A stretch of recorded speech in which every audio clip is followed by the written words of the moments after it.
پہنے تو حضور نے ٹھنڈی آہ بھری، فرمایا کاش یہ دھو کے کپڑے پہنتا۔ ایک شخص کو دیکھا بال بکھرے ہیں، کنگھی نہیں کی، تو حضور فرمانے لگے کاش یہ کنگھی کر لیتا۔ نفاست پسند آدمی پہ نا بوجھ بنتا ہے۔ جو آدمی، آپ کو پتہ ہے کہ امام شافعی تو فرماتے ہیں جمعے والے دن غسل کرنا واجب ہے، ماتے غسل نہ کرے تو جمعہ ہی نہیں ہوگا۔ اگرچہ ہمارے امام صاحب کے نزدیک سنت ہے۔ یہ سنت کب بنا؟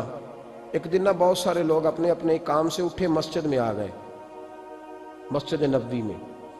کوئی کسان تھا تو کھیت سے اٹھ کے آ گیا، کوئی مزدور تھا تو مزدوری سے اٹھ کے آ گیا۔ تو مسجد میں جب بہت سارے لوگ جمع ہوئے نا تو بعض لوگوں کو دقت محسوس ہوئی، تو رسول کریم علیہ السلام نے فرمایا کتنا ہی اچھا ہو کہ تم جمعے والے دن نہا کے آیا کرو۔ بس وہ صحابہ کا مزاج ہمارے والا نہیں تھا کہ تفصیل بتائیں، حکمت بتائیں، ملے گا کیا، ثواب کتنا، نہ نہائے تو گناہ، یہ کوئی نہیں۔ حضور نے کہا کہ نہا کے آؤ تو کتنا ہی اچھا ہے۔ پھر کسی صحابی نے کبھی بھی بغیر غسل کیے جمعہ ادا ہی نہیں کیا۔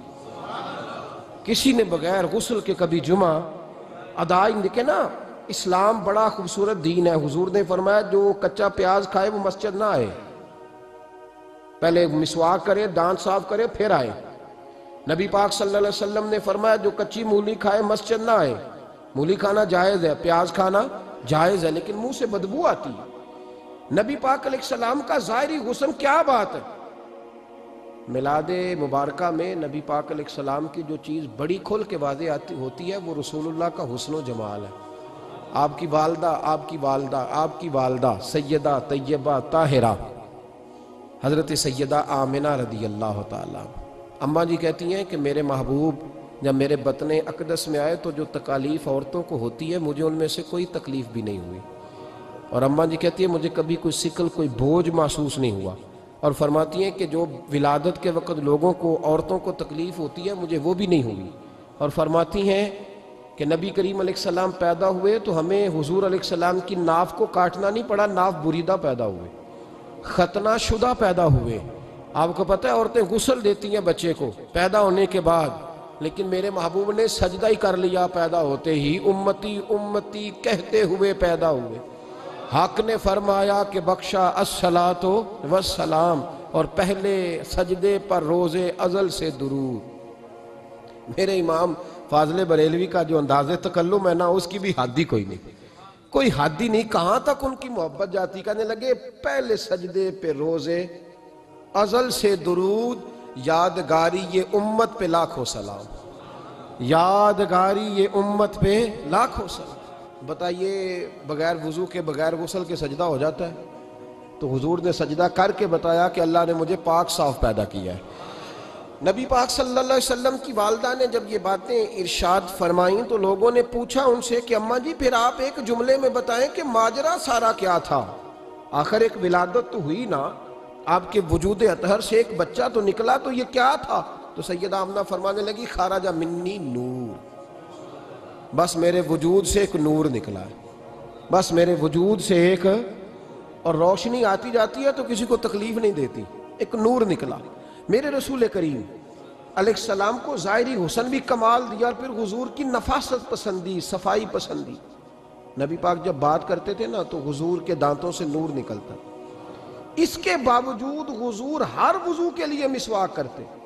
میں نے ہر نماز کے لیے نہیں کہا، میں اپنے لفظوں کا ذمہ دار ہوں۔ کس کے لیے بولیں آپ حضرات؟ ہر وضو کے لیے، یعنی اگر نبی پاک نے وضو نماز کے لیے کیا تب بھی مسواک کی، اور اگر قرآن شریف کی تلاوت کے لیے کیا تو پھر بھی مسواک کی، کسی اور موقع کے لیے وضو فرمایا تو پھر بھی مسواک کی۔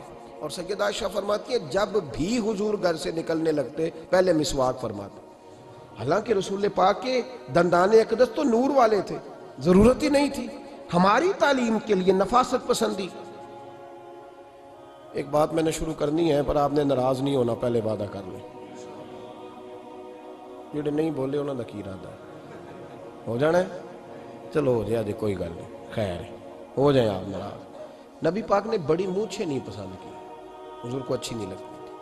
ایک بات پوچھتا ہوں آپ سے، یہ درد دل ہے میرا اور صرف سمجھانے کے لیے عرض کر رہا ہوں، کوئی تنقید نہیں، اللہ تعالیٰ مجھے نیت کا وضو عطا کرے۔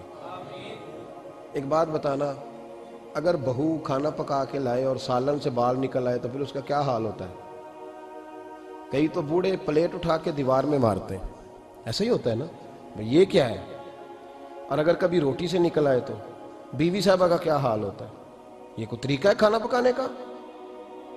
اور اللہ تعالیٰ معاف کرے، اگر کبھی ہوٹل میں چلے جائیں امیر لوگ 15,000 کا ڈنر کرنے، تو وہاں کسی سالن کی پلیٹ سے بال نکل آئے تو پھر تو پیسے کیا دینے ہیں، پھر تو ان کو اور جرمانہ ہو جاتا ہے۔ یہ تو سارے بال نکل آئے تو مشکل، اور ویسے بھی جو نفاست ہے نا طبیعت کی، اس پر بوجھ بنتا ہے، بال کھانے میں ہو آٹے میں ہو تو بوجھ بنتا ہے۔ تو بڑی مونچھوں والا دوست بھائی بزرگ جب پانی پیے گا تو بال پانی میں جائیں گے کہ نہیں جائیں گے؟ حکیم اور ڈاکٹر کہتے ہیں کہ کینسر کے مرض کا خطرہ ہے۔ اب باقی بھی راضی نہ ہوں، حضور نے بڑی مونچھیں بھی پسند نہیں کی اور چھوٹی داڑھی بھی پسند نہیں کی۔ حضور نے فرمایا داڑھیاں بڑھاؤ، مونچھوں کو پست کرو، مشرکین کی مخالفت کرو۔ اور ایک مقام پہ رسول پاک علیہ السلام نے یہاں تک فرمایا کہ جو مونچھیں پست نہیں کرتا وہ ہم میں سے ہے ہی نہیں۔ اتنے سخت لفظ۔ ایک صحابی تھے، آپ یقین کریں نا، کئی دفعہ دوستوں کو کہنا پڑتا ہے، اور کئی دفعہ نا مجھے محسوس ہوتا ہے کہ یار ہم روز ہی کہتے ہیں، لیکن کہتے پتہ کیوں ہے کہ بوجھ بنتا ہے وہ بندہ جو اس طرح کی تباہ کے ساتھ آتا ہے، جو حضور نے پسند نہیں کیا۔ ایک شخص نبی پاک کے سامنے آیا، قاضی عبدالدائم دائم صاحب نے لکھا ہے، بڑی خوبصورت بات لکھی ہے، کہنے لگے حضور کے سامنے وہ اکثر آیا کرتا تھا تو مونچھیں بڑی تھی، حالانکہ داڑھی بھی بڑی تھی، مونچھیں بھی بڑی تھی۔ 2-4 دفعہ حضور نے باتوں باتوں میں تات اللفظ سمجھایا۔ کچھ بندے نہیں سمجھتے، تات اللفظ سمجھاؤ یا بڑا کھول کھول کے سمجھاؤ پر بات سمجھنے کو تیار نہیں ہوتے۔ پتہ نہیں کیا ایسا حسن ہے بھئی، جو حسن نبی پاک نے پسند نہیں کیا وہ کبھی حسن ہو سکتا ہے، کبھی خوبصورتی ہو سکتی ہے؟ وہ کسی کا ذاتی کلچر تو ہو سکتا ہے پر دین کی تہذیب نہیں۔ نبی کریم علیہ السلام نے کئی دفعہ سمجھایا تو ان کی سمجھ میں بات نہ آئی۔ ایک دن وہ بیٹھے ہوئے تو حضور نے ایک صحابی سے فرمایا کینچی لاؤ۔ کہنے لگے میں سمجھ گیا کہ میرے ساتھ کچھ ہونے لگا ہے۔ ساتھ ہی حضور نے فرمایا ایک مسواک بھی لانا۔ کہنے لگے میں نے کہا بچت ہو گئی، میرے تو دانت صاف ہے۔ تو یہ شاید اس کی بات ہونے لگی ہے جس کے دانت بھی ٹھیک نہیں۔ دونوں چیزیں جب آ گئی نا تو حضور اٹھے اور نبی پاک نے مسواک ان کے ہونٹوں پہ رکھی، اسی سے آبی کی ہونٹوں کے اوپر مسواک رکھ کے تو اوپر سے حضور نے مونچھیں کاٹ لی۔ فرمایا یہ نہ ایسا کرو، یہ چیز مجھے پسند نہیں ہے۔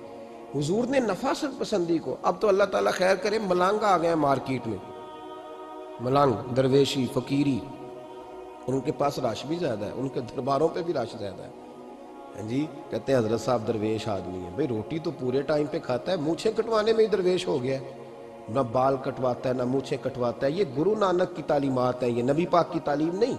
وجود کا کوئی بال نہ کٹوانا یہ سکھوں کا طریقہ ہے، مسلمانوں کا یہ انداز، یہ کدھر کی فقیری ہے؟ دین کوئی غلاظتوں والا ہے معاذ اللہ، کہ بابا کپڑے نہیں بدلتا، بابا غسل نہیں کرتا، بابا بال نہیں کٹواتا۔ بابا ہے؟ پاگل ہے؟ قطعی طور پر کوئی فقیری نہیں، فقیری صرف وہ ہے جو میرے نبی نے کیا ہے۔